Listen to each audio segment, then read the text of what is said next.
সুজিতদা, আহ, হ্যাঁ। একটু কথা বলতে আসলাম তোমার সঙ্গে। সেটা হচ্ছে জলপাইগুড়িতে নাট্য জগৎ হোক বা নাচের যে কোনো অনুষ্ঠানে মঞ্চ প্রোগ্রাম যেগুলো হয় মেনলি প্রেক্ষাগৃহে, একটাই নাম আমাদের সবার কাছে উচ্চারিত, সুজিতদা। সেই সুজিতদা তুমি। তোমার সম্পর্কে জানতে আমরা সবাই আগ্রহী, সেই জন্যই আজ তোমার কাছে আসা। কয়েকটা সিম্পল জিজ্ঞাস্য প্রথমে। তোমার পুরো নাম? আমার পুরো নাম সুজিত সাহা। সুজিত সাহা। তোমার বাড়ি কোথায়? আমার বাড়ি সঞ্জয়নগর, 10তলা সুপার স্পেশালিটি হসপিটালের অপোজিটে। আচ্ছা, সঞ্জয়নগর কলোনি, ওখানে থাকো তুমি। ওটা কি তোমার আদি বাড়ি? তার আগে আমরা মাসকালাবাড়িতে ভাড়া ছিলাম। আচ্ছা, বাড়ি বলতে ওখানেই আদি বাড়ি। এখন তোমরা ওখানেই থাকছো? হুম। আচ্ছা, এবার তোমার জন্ম কি এখানে জলপাইগুড়ি? জলপাইগুড়ি না, আমার জন্ম বাংলাদেশে।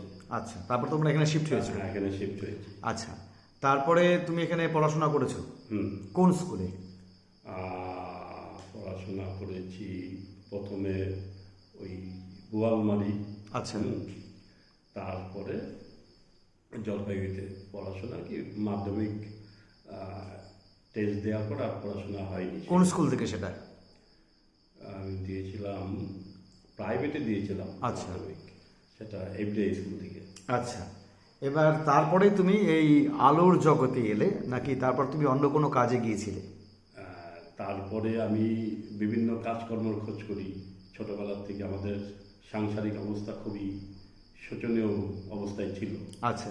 হ্যাঁ, বিভিন্ন কাজকর্মের খোঁজ করতে করতে আমি আমাদের এখানে যে চুনাভাটি আছে, চুনাভাটি, বুঝলাম। চুনাভাটিতে রবিদা বলে এক ভদ্রলোক ইলেকট্রিকের কাজ করতো। আচ্ছা। সেই রবিদার সাথে ইলেকট্রিকের কাজ যাই প্রথম, তখন তুমি আমাকে 1 টাকা হাজিরা দিতেন। ইলেকট্রিকের কাজ বলতে কি ওয়্যারিং? ওয়ারিং, আচ্ছা। ফ্যান রিপেয়ারিং, আচ্ছা। লাইট লাগানো, এই সমস্ত।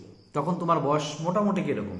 বয়স তখন আমার 17-18। 17-18। তখন তুমি প্রথম ইলেকট্রিকের কাজে ঢুকলে? হ্যাঁ।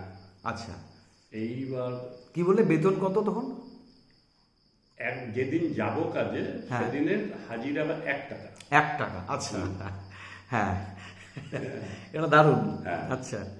এইবার 15 দিন 1 মাস মতো কাজ করলাম। হ্যাঁ। কাজ করার পরে আমি রবিদা করলাম, দাদা আমার তো কাজ শেখা কমপ্লিট, এখন তো আমাকে টাকা বাড়াতে হবে। হ্যাঁ। উনি বললেন যে আমার তো টাকা বাড়ানোর ক্ষমতা নেই, তো তুমি অন্য জায়গায় কাজ করো। তখন ওনার কাজটা ছেড়ে দিল। দেওয়ার পরে বিভিন্ন দোকানে ঘুরে বেড়াতাম। আচ্ছা। যে কোথায় কাজ আছে, যেরকম ইলেকট্রিশিয়ানরা বসে থাকে না, কারো বাড়িতে দরকার হলে ডেকে নিয়ে যায়, তো ওইভাবে ডেকে নিয়ে যেত। আচ্ছা। একটা সময় তড়িৎ সারা জলপাইগুড়িতে প্রচুর ফ্যান ভাড়া দিত। আমার তড়িৎ ইলেকট্রিক। তড়িৎ ইলেকট্রিক। হ্যাঁ। তো সেখানে যেতাম, তাদের ফ্যান ভাড়া দিত, সেগুলো লাগিয়ে দিয়ে আসতাম। কোনো বাড়ির থেকে খোলা থাকলে খুলে নিয়ে আসতাম। এই করে চলছিল। একদিন এমপ্লয়মেন্ট এক্সচেঞ্জে গেলাম। আচ্ছা। হ্যাঁ, ওখানে ফ্যান লাগাচ্ছি। আচ্ছা। তখন অরুণ দত্ত বলে, ডাক নাম খোকনদা। আচ্ছা। অরুণ দত্ত, সে আমাকে দেখেছে, দেখে বলল, তুমি ইলেকট্রিকের কাজ করো? আমি কি হ্যাঁ। তোমার কি নাটকের আলোর সম্বন্ধে ইয়ে আছে, ধারণা? হ্যাঁ, ধারণা বা ইন্টারেস্টেড তুমি? আচ্ছা। আমি বললাম, আমি তো ভীষণ ইন্টারেস্টেড। আচ্ছা। বললো, তুমি আমার সাথে আলোর কাজ করবে নাটকের? আমি হ্যাঁ করবো। তাহলে বললো, তাহলে তুমি অমুকদিন চলে যেও রবীন্দ্র ভবনে। আমি ঠিক আছে, আসবো। ওই এলাম, তখন ওনার সাথে ওই থিয়েটারের লাইটের কাজ শিখতে শুরু করলাম। আচ্ছা। শিখতে শিখতে ওনার সাথে 1-1.5 বছর মতো কাজ করলাম। তখন তোমার বয়স কত? তখন ওই 18-19। আচ্ছা আচ্ছা, মানে পরপরই। হ্যাঁ। হ্যাঁ। তো সেই সময় উনি যে টাকা পয়সা দেওয়ার কথা ছিল সেটা আর দিতে পারছিলেন না। আচ্ছা। তখন কি করবো, এর মধ্যে বললাম যে আমার তো রবীন্দ্র ভবনের মেম্বারশিপটা তাহলে ফর্মে সই করে দেন। তখন উনি বললো, না, তোমার এখনো রবীন্দ্র ভবনের মেম্বার হওয়ার যোগ্যতা হয়নি, তো আরও কিছুদিন পরে তোমার ফর্মটা সই করা হবে। আচ্ছা। আমি তখন বললাম, ঠিক আছে, ফর্মটা দিন। তারপরে আমাদের রবীন্দ্র ভবনের একজন ছিলেন অসিত গুহ নিয়োগী। আচ্ছা উনি খুব ভালো আলো করতেন জলপাইগুড়িতে। আচ্ছা তো ওনাকে গেলাম, দাদা এটা আমার ফর্মটা একটু সই করে দিন মেম্বারশিপের। তখন উনি বললেন, কেন তুমি যার সাথে কাজ করো সে করে দিল না? আমি না, সে তো দিল না। সে বললো আমিও দিব না। হ্যাঁ, বললাম ঠিক আছে, দেবেন না। ফর্মটা ওনার হাত থেকে নিয়ে আমি চলে যাচ্ছি। আমি একটু বিরক্তই হলাম আর কি। তারপরে উনি খুব ভালো মনের মানুষ ছিলেন। আচ্ছা উনি আমাকে ডাকলেন, বললো এদিকে আয়, শোন, রাগ হয়েছে? আমি না, কেন রাগ হবে? বলো দে ফর্মটা দে, সই করে দিচ্ছি। তারপরে ওনার সাথে বললাম যে আজকের থেকে আপনি বললে আপনার কাজই করবো, খোকনদার কাজ আর করবো না। তখন ওনার কাছ থেকেই আমার লাইফটা শেখা। তখন মোটামুটি তোমার ধারণা একটা হয়ে গেছে? মোটামুটি একটা ধারণা হয়েছে। আচ্ছা। কিন্তু আমি যখন ওই মোটামুটি ধারণা তখন ওনার হঠাৎ করে স্ট্রোক হয়ে যায়। আচ্ছা। হয়ে যাওয়ার পরে এইবার ওনার সাথে কাজ করতে দেখতো জলপাইগুড়ির সবাই। আচ্ছা। তখন তারা আমাকে বলতো এই কাজটা করো। আমি বললাম এটা। তখন কি রবীন্দ্র ভবনে কাজ করতে? রবীন্দ্র ভবনেই করতাম। আর কোথাও না? না, সাথে ওনারা বাইরে যেসব জায়গাতে যেতেন, মেটিলি, চালসা, এইসব জায়গাতে যেতেন। তখন তো মানে এমনি বাঁশে বাঁধা মঞ্চ থাকতো না, কোনো প্রেক্ষাগৃহ? কালী মন্দিরে একটা প্রেক্ষাগৃহ ছিল। আচ্ছা আচ্ছা আচ্ছা, আর বুঝতে পেরেছি। চালসা শালবনী সংঘ, আচ্ছা। ওটা তো এখনো আছে। ওটা ঘূর্ণায়মান স্টেজ ছিল। আচ্ছা হ্যাঁ, এখনো স্টেজটা আছে, ঘূর্ণায়মান নেই। আচ্ছা। ফিক্সড করে ফেলেছে। এখন আর ওই টেকনোলজি চালাতে পারছে না। তারপর তুমি ওখানে কাজ করা শুরু করলে? কাজ করা শুরু করলাম। এইবার যখন নাটকের লাইটের তো একটা ভালো ধারণা না থাকলে নাটকের আলোর কাজ কেউ দিবে না। একদম। তখন যেতাম কলাকুশলী, প্রগতি থিয়েটার, এদের কাছে বলতাম, দাদা আপনাদের নাটকের আলোর কাজটা করব। তারা হেসে দিত, তুই বাচ্চা ছেলে, তুই নাটকের আলো কি করবি? তখন বললাম একবার দিয়ে দেখেন না, কি হবে? আপনাদের বড় জোর একটা নাটকের একদিনের আলো খারাপ হবে, যদি খারাপ হয় আপনারা আমাকে টাকা দেবেন না। মানে তখন তোমার আত্মবিশ্বাস ছিল? হ্যাঁ, যে পারবো। আচ্ছা। তার জন্যই বলতাম যে যদি খারাপ হয় তাহলে আপনারা টাকা দেবেন না, ভালো হলে টাকা দেবেন। কত টাকা দেবো তাহলে সেটা আপনারাই ঠিক করে দেবেন। এইভাবে আমার চলা শুরু। কিন্তু মূল বিষয় হচ্ছে যে নাটকের আলোচনা যেখানে হতো, যেখানে আলোর বিষয়ে আলোচনা হতো, হ্যাঁ, সেগুলো আমি গভীর মনোযোগের সঙ্গে শুনতাম। তাদের আলোচনাগুলো শুনে শুনে সমৃদ্ধ হতাম। মানে শেখার আগ্রহ ছিল? শেখার প্রচন্ড আগ্রহ ছিল। আচ্ছা। সেখান থেকেই আমি তাদের কথাবার্তা শুনে বিভিন্ন ধরনের আলোর প্রয়োগ করতে নিজেই আরম্ভ করলাম। তখন তুমি লাইট গুলা পেতে কোত্থেকে? লাইট আমি তখন নিতাম অসিদ্ধার থেকে ভাড়া। আচ্ছা। নারায়ণ দে বলে আমাদের অরবিন্দ নগরের দেশবন্ধু পাড়ায় একজন আলোর মানুষ ছিলেন। ঠিক। তার কাছে কিছু আলো ছিল, তার থেকে ভাড়া নিতাম। আচ্ছা। নিয়ে একা একা করতে শুরু। তখন তোমার নিজের লাইট হয়নি? তখন আমার নিজের আলো হয়নি। আচ্ছা। নিজের লাইট ছিল না। এইবার এই বিয়ে করলে কত বছর বয়সে? বিয়ে করলাম প্রায় 30 বছর বয়সে। তখন কি প্রফেশন এটাই ছিল? তখন প্রফেশন এটাই ছিল। আর কি কোনো প্রফেশনে তুমি যুক্ত? একদম কোনো প্রফেশনের সাথেই যুক্ত না, শুধু আলো? শুধু আলো। উত্তরবঙ্গে একমাত্র আমি যে শুধু স্টেজ লাইট করে সংসার চালিয়েছি। আচ্ছা, তো এখানে একটা প্রশ্ন চিহ্ন থেকে যায় যে তুমি এই প্রতিদিন তো আর নাটক হয় না, প্রতিদিন তো প্রোগ্রাম হয় না, এমনকি প্রতি মাসেও প্রোগ্রাম হয় না। তাহলে যে পরিমাণ আয়, এটা তোমার ব্যক্তিগত প্রশ্ন যদিও, তোমার তখন সেই সময় হতো, তা দিয়ে তোমার মোটামুটি চলতো? মোটামুটি চলতো, মাঝে মধ্যে খুব অসুবিধাও হতো। তার সত্ত্বেও আমি দেখলাম যে আমি যদি অন্য প্রফেশনে যাই তাহলে পরে এই প্রফেশনটাকে ধরে রাখা যাবে না। মানে তুমি কাজটাকে ভালোবেসে ফেলেছিলে? কাজটাকে ভালোবেসে ফেলেছিলাম। আচ্ছা। এবং একটা সময় আমার এটাও একটা বক্তব্য ছিল, আমার একজন ভালো বন্ধু নাটকের সন্দীপ ব্যানার্জি, সন্দীপ ব্যানার্জি জানে একমাত্র, আমার একটা সময় স্লোগান ছিল নাটকের জন্য যে কেউ যদি নাটকের লাইটের পয়সার জন্য নাটক না করতে পারে আমাকে বললে আমি তাদের বিনা পয়সায় নাটকের লাইটটা করে দিই। হ্যাটস অফ, দারুণ দারুণ দারুণ। সন্দীপকে জিজ্ঞাসা করলে সন্দীপ এখনো বলবে। ঠিক, দারুণ। এটা এটা দারুণ লাগলো সত্যি কথা শুনতে। আচ্ছা, তারপরে তুমি রবীন্দ্র ভবনের সঙ্গে যুক্ত হলে বিভিন্ন জায়গায় কাজকর্ম করা শুরু করলে। শুরু করলাম। আচ্ছা। এইবার তখন আমার থেকে আমার ভাই সাকসেস আর কি, ব্যবসার দিক থেকে। ভাইকে? ভাই বিপুল শাহ। আচ্ছা, ও সে কি কাজ করে? বয়ালখানা বাজারে পান বিড়ি সিগারেট, আচ্ছা। লটারি, স্টেশনারি দোকান ছিল। আচ্ছা আচ্ছা আচ্ছা। এখন তো ছোট করে দোকান হয়েছে, আচ্ছা। রাস্তায় ভাঙা পড়েছিল। হ্যাঁ, সে আমাকে একদিন বললো, আমি তোকে কিছু টাকা দিচ্ছি, তুই নিজের কিছু আলো দে। আচ্ছা।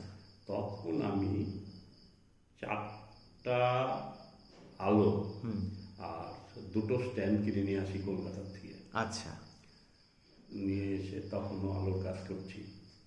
এর মধ্যে তখন কাজ হতো মোটামুটি, না? মোটামুটি হতো, কিন্তু রেট ভীষণ কম ছিল। আচ্ছা, এই তখন কি শুধু নাটকেরই করতে না নাচেরও করতে? নাচেরও করতাম। আচ্ছা। এই করতে গিয়ে দেখা যাচ্ছে না, কিছুতেই তো করা যাচ্ছে না, কারণ আলোর রেঞ্জ বেড়ে যাচ্ছে, অল্প আলো দেওয়ার আলো করা যাচ্ছে না। তখন ওই স্মল ইন্ডাস্ট্রিজ আমাদের জলপাইগুড়ি, ওখানে একজনের সাথে আমার পরিচয় ছিল, তাকে বললাম, সে বললো দাঁড়াও আমি তোমাকে একটা স্কিম করে দিচ্ছি। আচ্ছা। এই আলোর লাইটের উপরে উনি একটা স্কিম করে দিলেন। আচ্ছা। দেওয়ার পরে 25,000 টাকা, সেই সময় 25,000 টাকা অনেক টাকা লোন পেলাম? হ্যাঁ, লোন পেলাম। আচ্ছা। পেয়ে আলো সরঞ্জাম কিনলাম এবং একের পর এক আলো করতে শুরু করলাম। আচ্ছা।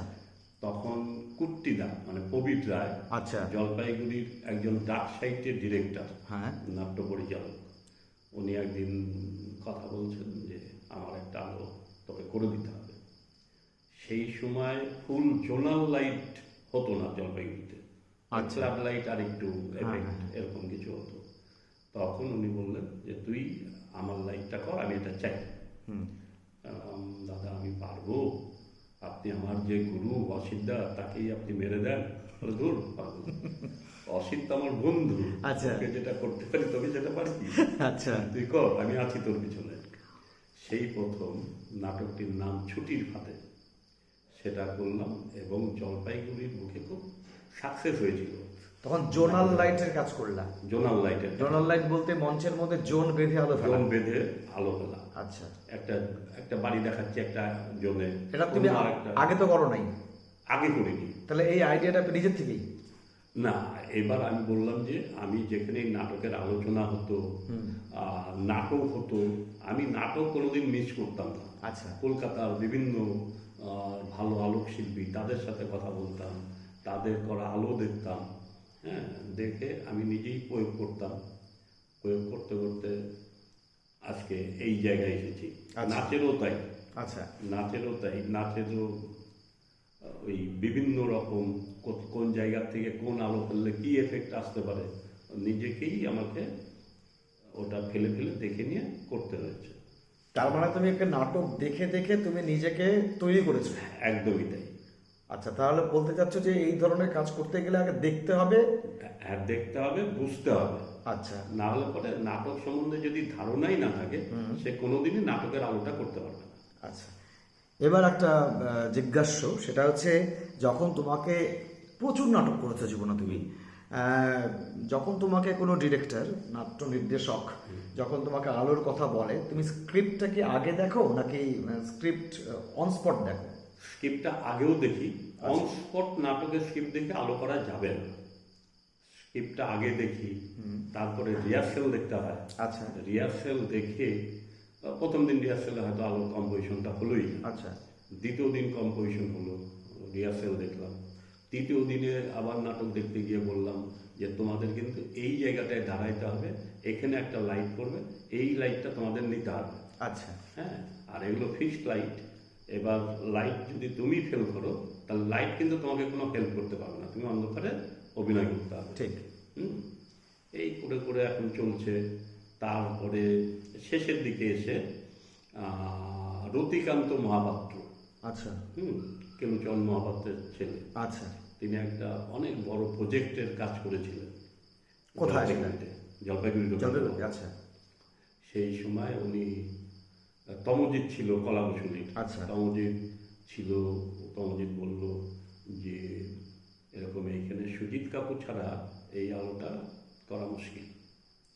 তখন রতিকান্তবাবু আমাকে ডাকলেন, আমি গেলাম, তো আমি ওনার যা আলোর রিকোয়ারমেন্ট শুনলাম, সেটা দেখে আমি বললাম, দাদা এই আলো করার মতো ক্যাপাসিটি আমার নেই। বললো, আপনাকেই করতে হবে, দায়িত্ব আপনাকেই নিতে হবে, আপনি যেখান থেকে হোক আপনি আলোর ব্যবস্থা করে আপনি করুন। আমি শিলিগুড়িতে ফোন করলাম একজনকে, সে বলল 1,20,000 টাকা লাগবে আলোটা করতে।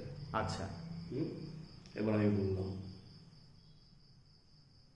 1,20,000 ভুল বললাম, বললো 1,80,000 টাকা লাগবে আলো। এটাকে নাচের না নাটকের? নাচের। নাচের।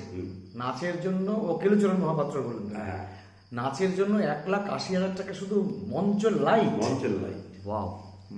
এইবার আমি বললাম, তো উনি বললেন অসম্ভব ব্যাপার, 1,80,000 টাকা আমি ইয়ে করতে পারবো।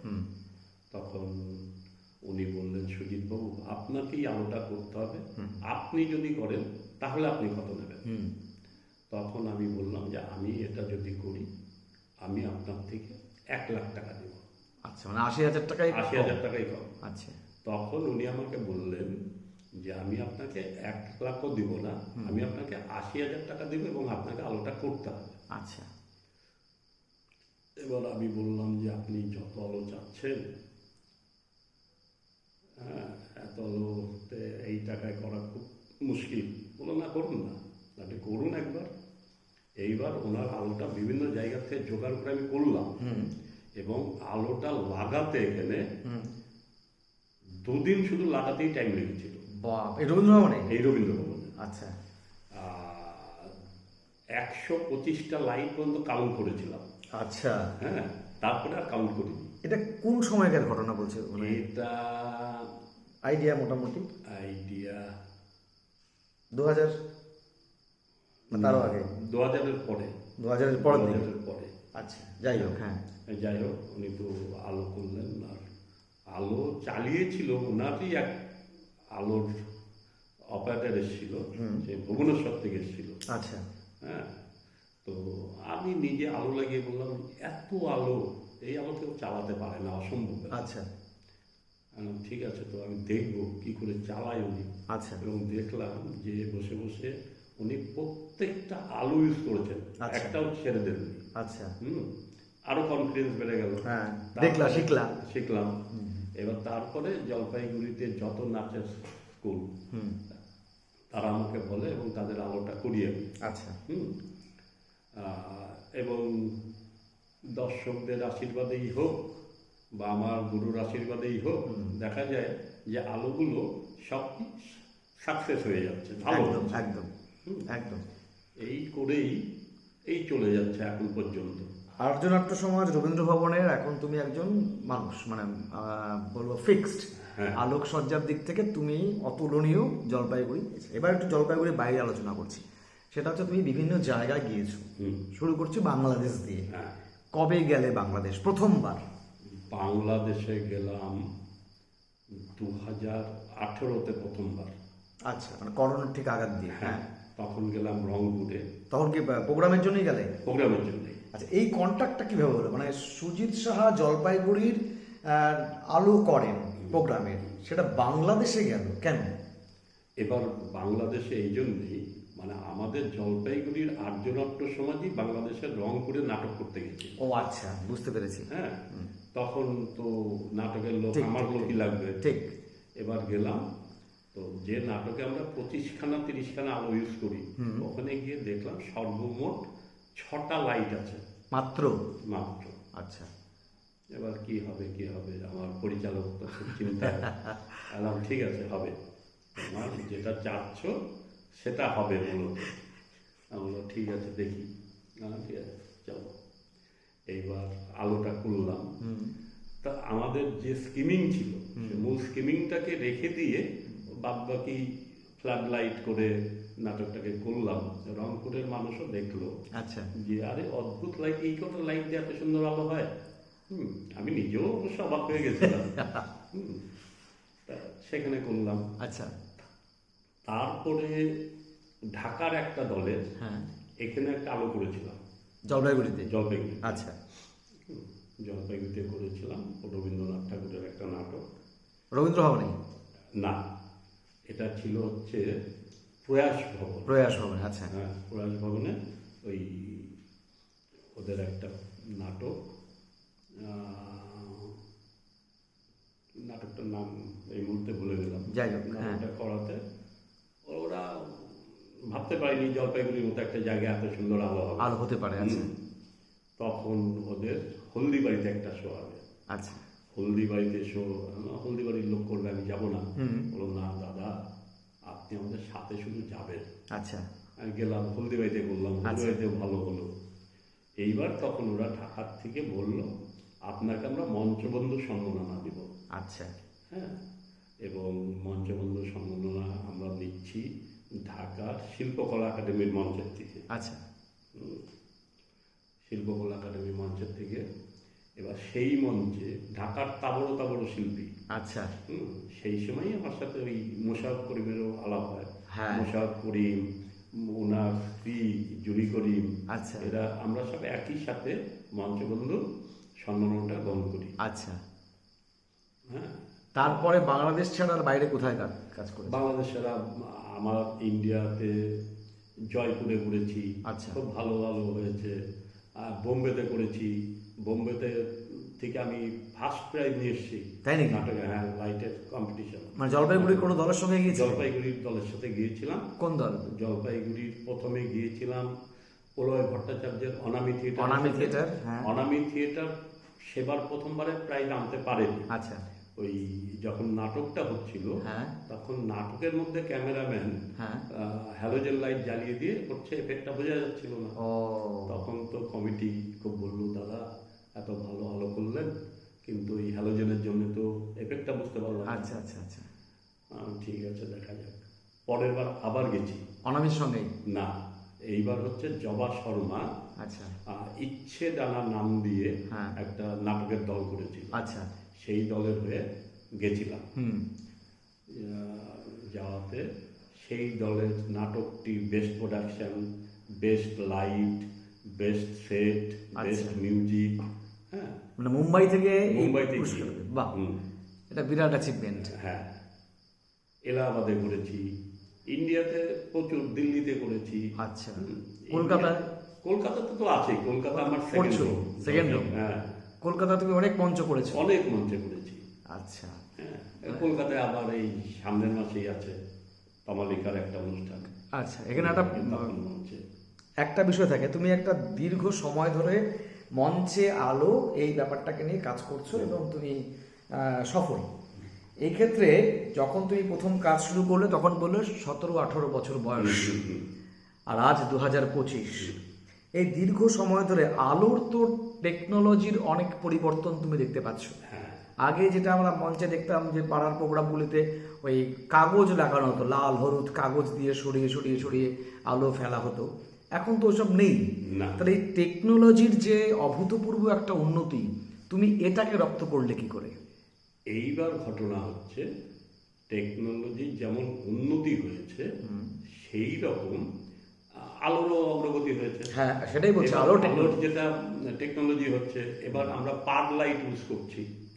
পারের ফিল্টার সেই আগের ফিল্টারের মতো ফিল্টার নেই, এখন ফিল্টারটা অন্যরকম। আচ্ছা পার প্রচন্ড হিট হয়। আচ্ছা এবার যে ফিল্টার এসছে, হ্যাঁ। সেই ফিল্টার আগুনে পড়ে না। আচ্ছা সেই ফিল্টার ইউজ হচ্ছে এবং সব ফিক্সড হচ্ছে। কিন্তু আচ্ছা। যে লাইটটা একবার জ্বলছে সে আর দ্বিতীয়বার জ্বলছে না। হুম। যার জন্য যত ভ্যারাইটিস তোমরা দেখতে পাচ্ছ, হ্যাঁ। সেগুলো ওইভাবেই হচ্ছে।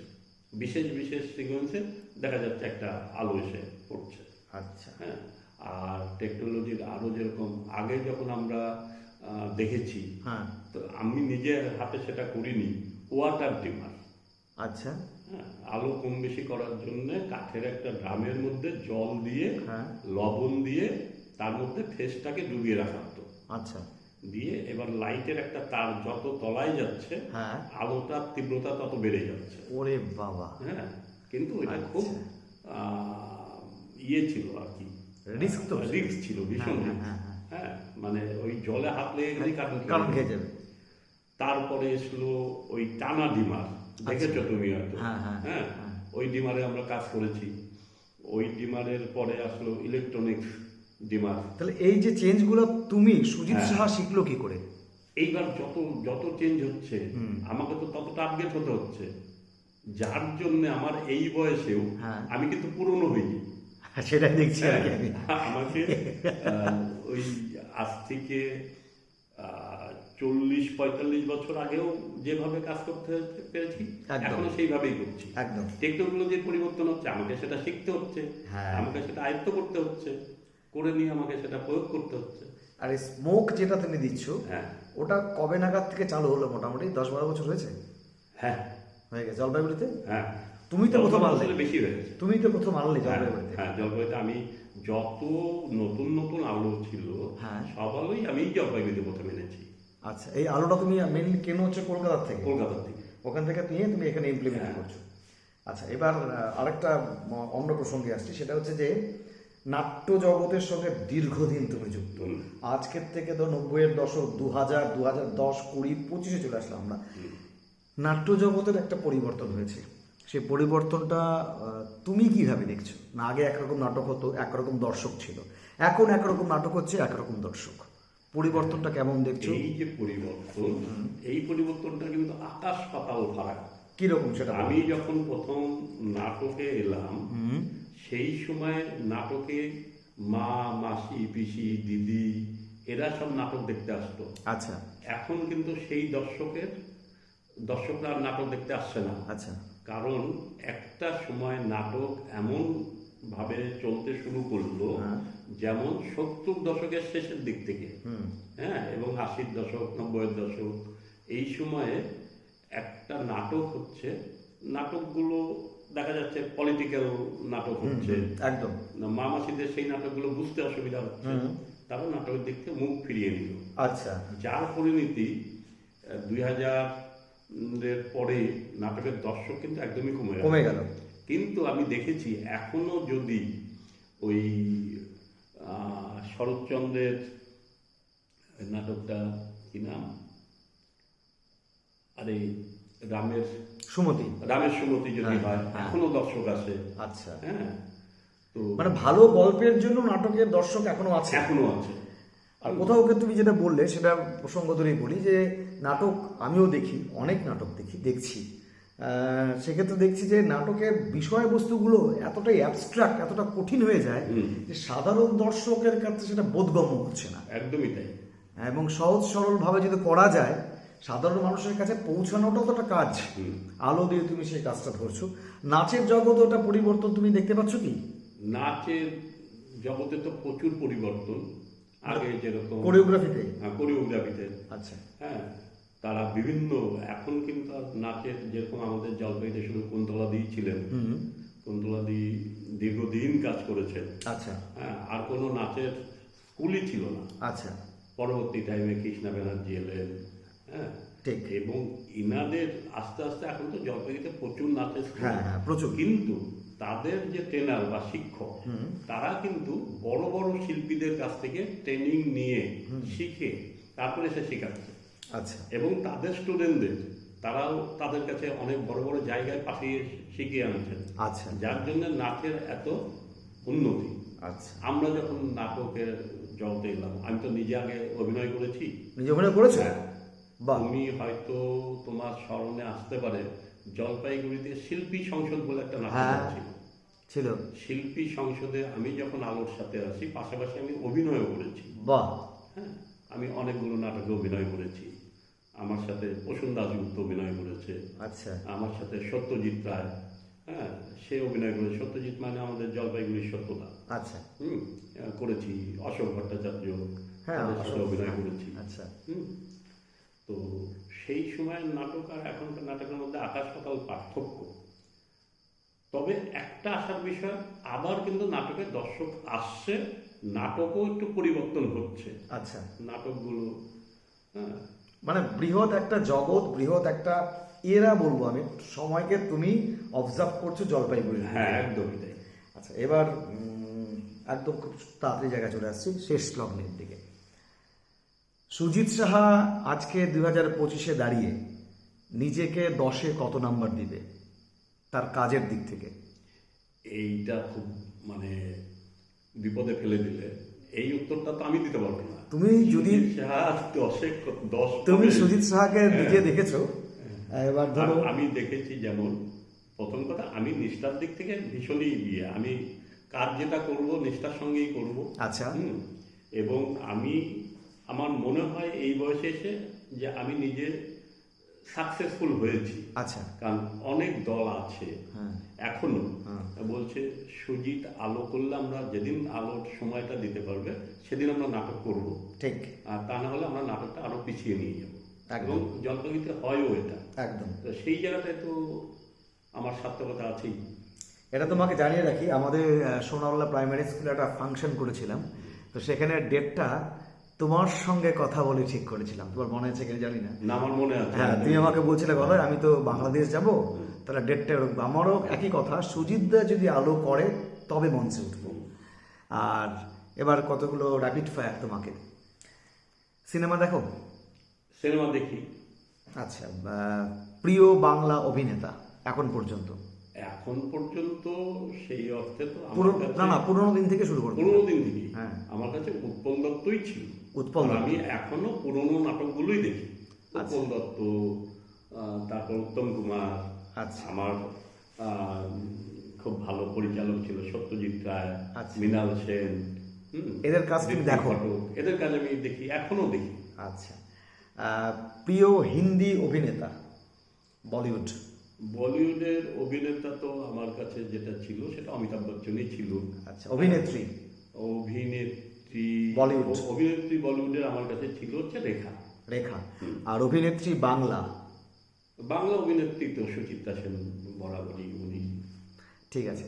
আচ্ছা, এবার লাস্ট তোমাকে বলছি, জলপাইগুড়িতে তোমার কাজ মানে সুজিত সাহার পরবর্তীতে আরো দুই একজন আলোর কাজকর্ম করছে, নতুন প্রজন্ম যারা নতুন ছেলে উঠে আসছে, যারা বিভিন্ন ক্ষেত্রে কাজ খুঁজছে, তাদের তুমি কি বলবে? তারা কি এই প্রফেশনটাকে নিতে পারে? এই প্রফেশনটা নিতে পারে, কিন্তু তাদের ধৈর্য রাখতে হবে। এখন যারা আসছে তারা খুব অল্প সময়ের মধ্যে টাকা ইনকাম করতে চায়, তো আচ্ছা, লোকে একদিন দুই দিন জ্ঞান শুনবে। আচ্ছা, তারপরে যখন দেখবে তার প্রোডাকশনে আলো ভালো হচ্ছে না, তখন কিন্তু সে সেই জায়গা থেকে সরে যাবে। আচ্ছা। অনেকে আছে বলছে নিজে কাজ করে নিজেই বলছে কি সুন্দর কাজটা করলাম। হ্যাঁ, কিন্তু যার দলের কাজ করেছে সেই দল কি বলছে? সেই দল কি বলছে? আচ্ছা। দেখা যাচ্ছে সেই দল বলছে আলোর জন্যই আমার নাটকটা ডুবে গেল। আচ্ছা। তাহলে তো তারা লাইনে দাঁড়াতে পারবে না। আমার কাছে কাজ শিখেছিল সঞ্জয়। আচ্ছা। সঞ্জয় মোটামুটি মার্কেট করেও ছিল। আচ্ছা। এখন দেখা যাচ্ছে সে পিছিয়ে যাচ্ছে। আচ্ছা। আমার সাথে কাজ করে আশিস। হ্যাঁ, আশিস ভালো কাজ করছে। হ্যাঁ, এবং আশিসকে কেউ একটা কথা বললে সেটা শোনে। আচ্ছা। আমার সাথে জয় বলে একটা ছেলে কাজ করতো। আচ্ছা। ও খুব ভালো কাজ করে, কিন্তু আচ্ছা, জয় এখনো করে, আমাদের সাথেই করে। সব মিলিয়ে সুজিত সাহা আমাদের সবার খুব প্রিয়, জলপাইগুড়ির সাংস্কৃতিক জগতের অন্যতম মানুষ তুমি। আর এটা বলবো, তুমি অন্ধকারে আলো ফেলছো। তোমার জীবন যতদিন তুমি আছো এই পৃথিবীতে আলোকময় থাকো এবং দীর্ঘায়ু হও, সাংস্কৃতিক জগতের সঙ্গে তুমি যুক্ত থাকো, এভাবেই আমাদের সমৃদ্ধ করো। থ্যাংক ইউ দাদা।